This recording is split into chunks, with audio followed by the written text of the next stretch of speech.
Everything is theoretically impossible until it's done.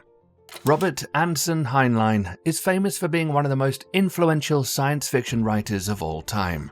He wrote a large number of novels, short stories, and essays that explored themes such as politics, social issues, and technology.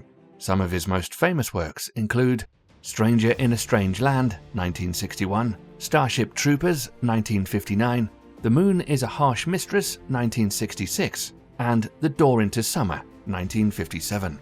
He set a high standard for science and engineering plausibility and helped raise the standards of the genre's literary quality. Furthermore, he was a pioneer of the subgenre of hard science fiction, and therefore wrote in great detail about induction catapults, a space elevator, and interstellar space travel. Stranger in a Strange Land contains an early description of the waterbed, an invention that made its real-world debut in 1968. One of Heinlein's merits was that he became one of the first American science fiction writers to break into mainstream magazines, increasing the readership of science fiction stories. Furthermore, Heinlein's work is known for its thought-provoking and controversial nature, and many of his ideas and themes can be seen in modern science fiction. He won several awards during his career, including 4 Hugo Awards, and his work continues to be widely read and highly regarded today. Unfortunately, many of Robert A. Heinlein's fantastic books were only adapted for TV rather than cinema.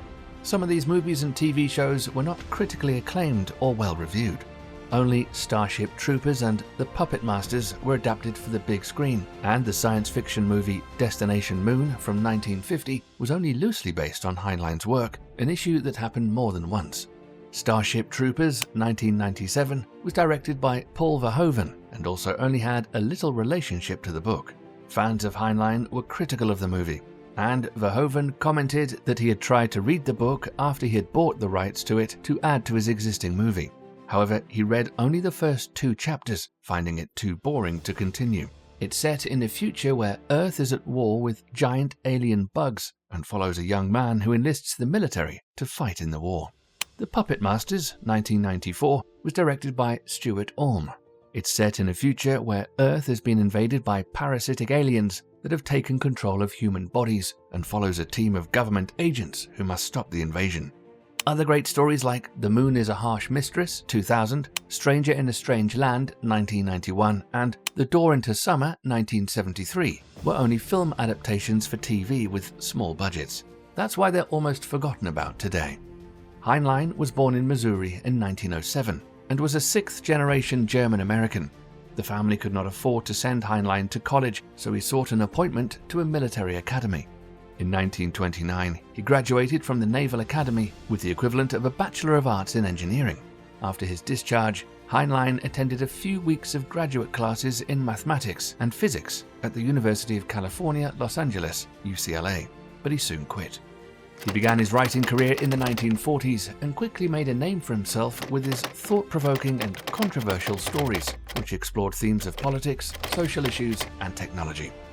His first story, Lifeline, was published in Astounding Science Fiction in August 1939. Originally written for a contest, he sold it to Astounding for significantly more than the contest's first prize payoff. His first book, Rocket Ship Galileo, 1947, was initially rejected because the aspect of traveling to the moon was considered too far-fetched. 22 years later, the manned moon landing became a reality. Heinlein was named the first science fiction writer's Grand Master in 1974. All in all, Heinlein published 32 novels, 59 short stories, and 16 collections during his life. He died in his sleep from emphysema and heart failure on May 8, 1988. In our video about Isaac Asimov, we already mentioned that he and Heinlein served together during World War II, and in our video about Philip K. Dick, we mentioned the story of how Heinlein helped him financially when he had trouble with the IRS. Therefore, it's safe to say that Heinlein was a mentor to others and was generous in his help. This is also reflected in the Heinlein Society, which, among other things, presents the Heinlein Award for outstanding works in science fiction and technical writings that inspire the human exploration of space. Thank you for your attention. Who is your favorite science fiction author? Write them in the comments.